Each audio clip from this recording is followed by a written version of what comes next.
YS Anil Reddy కంపెనీలో sit సోదాలు జరిగాయంట.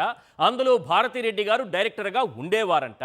కాబట్టి లేని మద్యం కేసులో భారతి గారికి సంబంధం ఉందట. జర్నలిజమే సిగ్గుపడే రాతలు రాస్తారు. ఒక్కసారి ఆ రామోజీరావు గారి ఆత్మ ఏం రాసిందో ఒకసారి చూపించండి. జర్నలిజానికి గుండు కొట్టేసి దాని విలువలకు గుండు కొట్టేసిన కిరణ్ గారు ఎలాంటి రాతలు రాశారో ఒకసారి చూపించండి. వీళ్ళ ప్రాధాన్యతలు ఏ విధంగా ఉన్నాయి, అబద్ధాలు ఏ రకంగా ఉన్నాయి, అసత్యాలు ఏ రకంగా ఉన్నాయి, అవాస్తవాలు ఏ రకంగా ఉన్నాయి, ఏ రకంగా విషం కక్కుతున్నారు. ఎల్లో పాములు సార్ ఇవి. వాళ్ళు కక్కేటటువంటి ఎల్లో పాయిజన్ చాలా ప్రమాదకరం. ఏం రాశారు చూడండి. వైఎస్ అనిల్ రెడ్డి కంపెనీలో సిట్టు సోదాలట. చెన్నైలో సిట్టు సోదాలు చేసింది ఈ భవనంలోనే. ఆయన జగన్ పెద్దనాన్న కుమారుడు. ఆ కంపెనీలో గతంలో డైరెక్టర్గా ఉన్న జగన్ సతీమణి భారతి.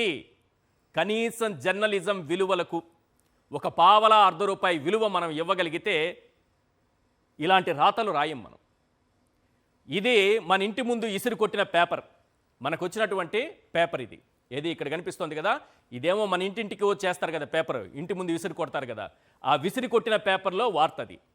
తరువాత ఆన్లైన్లో పేపర్ను చూద్దాం రా బాబు ఇదే వార్త ఉందా అంటే మొత్తం ఎత్తేసాడు. ఏం రాశాడో చూడండి ఒకసారి. వైఎస్ అనిల్ రెడ్డి కంపెనీలో సిట్ సోదాలు అలాగే ఉందా. కిందికి రండి. ఆయన జగన్ పెదనాన్న కుమారుడు. మద్యం ముడుపుల సొమ్ము రూటింగ్కు ఆ కంపెనీలను వాడుకున్నట్లు సిట్ అనుమానం. భారతి గారి పేరే లేదు, జగన్ సతీమణి అన్న పేరే లేదు, అందులో గతంలో డైరెక్టర్గా ఉన్నారన్న పేరే లేదు. మొత్తం ఎత్తేశారు. ఎలాంటి దొంగలో చూడండి. ఒక క్యారెక్టర్ అసాసినేషన్ చేయటం అనేది, మహిళల జీవితాలను ఏ విధంగా వీళ్ళ పేపర్లకు ఎక్కిస్తారనేది ఒక్కసారి చూడండి. వీళ్ళలో కూడా వ్యాపారాలు చేసేవాళ్ళు ఉన్నారు. నేను అలాంటి మాటలు మాట్లాడను, మాట్లాడబోను, ఆ స్థాయికి దిగజారను. కిరణ్ గారు గుర్తుపెట్టుకోండి. వ్యాపారాలు చేసేవాళ్ళు మీ ఇంట్లోనూ ఉన్నారనే మాట నేను అనను, అనబోను.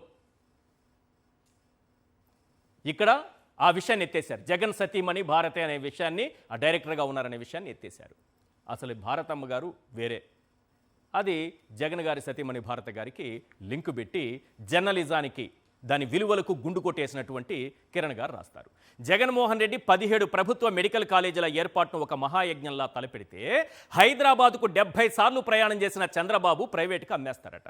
పేదవాడి వైద్య విద్యను, పేదవాడి ఆరోగ్యాన్ని అంగడి సరుకుల చంద్రబాబు ప్రైవేటోడికి అమ్మేస్తుంటే ప్రజలంతా ప్రైవేటుకు వ్యతిరేకంగా ముక్తకంఠంతో నినదిస్తుంటే అలాంటి వార్తలు రాయరు. బరిలోకి భారతి, వైసీపీ ముఖ్య నేతలతో మాటామంతి అంటూ ఏడుపు గొట్టు వార్తలు రాస్తారు. ఎవరు? రాధాకృష్ణ గారు. ఈయన జర్నలిజం విలువలను కిరోసిన్ పోసి తగలబెట్టేసిన వ్యక్తి. ఒకసారి ఏం వార్త రాశారో చూపించండి. ఏ వార్త రాశారో ఒక్కసారి స్క్రీన్ పైన.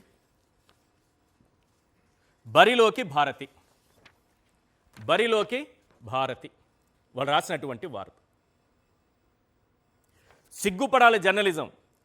వైసీపీ ముఖ్య నేతలతో మాటామంతి, పార్టీ అంతర్గత వ్యవహారాలపై చర్చ, ఎవరెవరు ఏం చేస్తున్నారంటూ ఆరా, జగన్ నమ్మినబంటూ రిటైర్డ్ అధికారి ఫోన్ నుంచి పెద్ద లీడర్లతో మంతనాలు, కొన్నాళ్లుగా చాప కింద నీరులా వ్యవహారం, భారతి ఎంట్రీపై పార్టీలో కలకలం. భారతి ఎంట్రీపై పార్టీలో కలకలం. ఎంత ప్రమాదకరమైన అంశం జరుగుతోంది రాష్ట్రంలో. కలకలం ఎవరికి రాధాకృష్ణ గారు? మీకు, మీ మనసుకి కలకలం. చంద్రబాబు నాయుడు గారికి ఆయన మనసుకు కలకలం. కిరణ్ గారికి ఆయన మనసుకు కలకలం. తెలుగుదేశం పార్టీకి, ఆ పార్టీ నాయకులకు కలకలం. మీరు రాసుకోండి కలకలం. ఇక్కడ ఎవరికి కలకలం ఉంది? నీ కలం ఈ కలకలం అని ఎలా రాయగలిగింది? అంటే మీ కుటుంబంలో ఎవరు మహిళలు రాజకీయాల్లోకి రాలేదా? నాకు తెలిసి నేను అనొచ్చా అనకూడదు కానీ పురంధేశ్వరి గారు తండ్రి పెట్టినటువంటి పార్టీని మరిది చేతిలో పెట్టేసి వేరే పార్టీకి అధ్యక్షురాలుగా పనిచేశారు. సొంత పార్టీకి, తండ్రి పెట్టిన పార్టీకి అధ్యక్షురాలుగా పనిచేయలేదు అని ఎప్పుడైనా సరే నాలాంటి జర్నలిస్ట్ ఎవరైనా అడిగారా మిమ్మల్ని? పోనీ చంద్రబాబు నాయుడు గారిని అడిగారా? అడగరు, అడగబోం, అవసరం లేదు కాబట్టి. పోనీ సుహాసిని గారు తన తాత పెట్టినటువంటి పార్టీలో టికెట్ కోసం చేయి జాపి అడుక్కున్నారని ఎవరైనా నాలాంటి జర్నలిస్టులు మిమ్మల్ని అడిగారా? అడగరు, అడగబోరు, అడగకూడదు, తప్పది. కానీ మీరు మాత్రం ఎవరి ఇంట్లోకైనా వేలు పెట్టేస్తారు, కాలు పెట్టేస్తారు, తల పెట్టేస్తారు, మహిళల్ని తీసుకొచ్చి మీ పేపర్లో అచ్చేస్తారు. ఒక్కటి మాత్రం నిజం, రాష్ట్రంలోని సమస్యలను దారి మళ్లించాలి.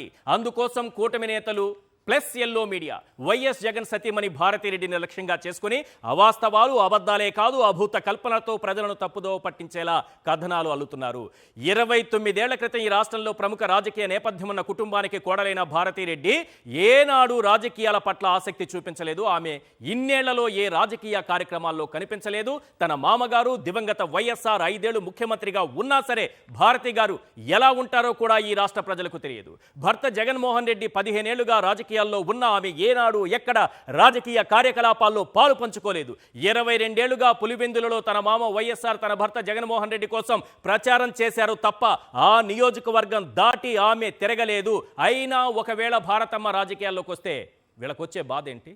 ఆమె రాజకీయాల్లో రావాలనుకుంటే ఈనాడు కిరణ్, ఆంధ్రజ్యోతి రాధాకృష్ణ అనుమతి తీసుకోవాలా? మీ అనుమతి తీసుకోవాలా?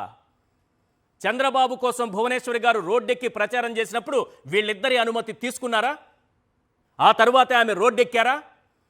ఒకరేమో జర్నలిజం విలువలకు గుండు కొట్టేశారు, ఇంకొకరేమో జర్నలిజం విలువలను కిరోసిన్ పోసి తగలబెట్టేశారు.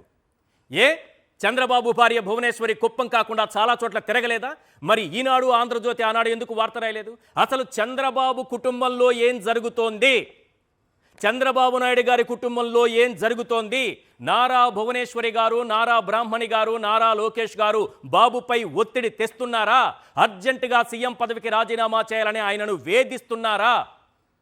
ఆయనకు రాత్రి నిద్రలేని రాత్రులు అనుభవించేలా ఆయనను ఇబ్బంది పెడుతున్నారా? ఏమో ఎవరికి తెలుసు సార్? క్వశ్చన్స్ ప్రజలు చర్చించుకుంటున్నారు. మరి ఇది రాయొచ్చుగా రాధాకృష్ణ గారు. వాళ్ళ కుటుంబాలేమో రాజకీయాల్లోకి రావచ్చా? రాజకీయ ఉపన్యాసాలు చేయొచ్చా? అది మాత్రమే మీకు తీయగా కమ్మగా ఉంటుందా? రాజకీయాలకు రావడం రాకపోవడం భారతి గారి ఇష్టం సార్. మీకెందుకు? మీరెందుకు ఉలిక్కి పడతారు? మీరెందుకు సార్ నిద్రలేని రాత్రులు గడుపుతారు? మీకెందుకు సార్ ఈ కడుపు మంట? ఫైనల్గా ఒక విషయం గుర్తుపెట్టుకోండి. సమస్యలను పక్కదారి పట్టించడానికి టీడీపీ, ఎల్లో మీడియా కలిసి భారతి గారిని టార్గెట్ చేస్తున్నారు. వైఎస్ జగన్ ప్రజాదరణ చూసి తట్టుకోలేక చంద్రబాబు చేస్తున్న కుట్రలు చాలవని ఇప్పుడు ఆమెపై అభూత కల్పనలు అల్లుతున్నారు. ఈ పొరుగురు పొలిటీషియన్స్ ప్లస్ పచ్చ మీడియా చేస్తున్నటువంటి కుట్రలేంటి? ఈ రాష్ట్రంలో ఉన్నటువంటి సమస్యలను పక్కదారి పట్టించేందుకు డైవర్షన్ పాలిటిక్స్లో భాగంగా ఏ రకంగా మహిళల్ని తన పేపర్లో రాధాకృష్ణ అచ్చేస్తున్నారు, అలాగే ఈనాడు కిరణ్ అచ్చేస్తున్నారు. ఈ అంశాలంటిపైన మాట్లాడుకుందాం.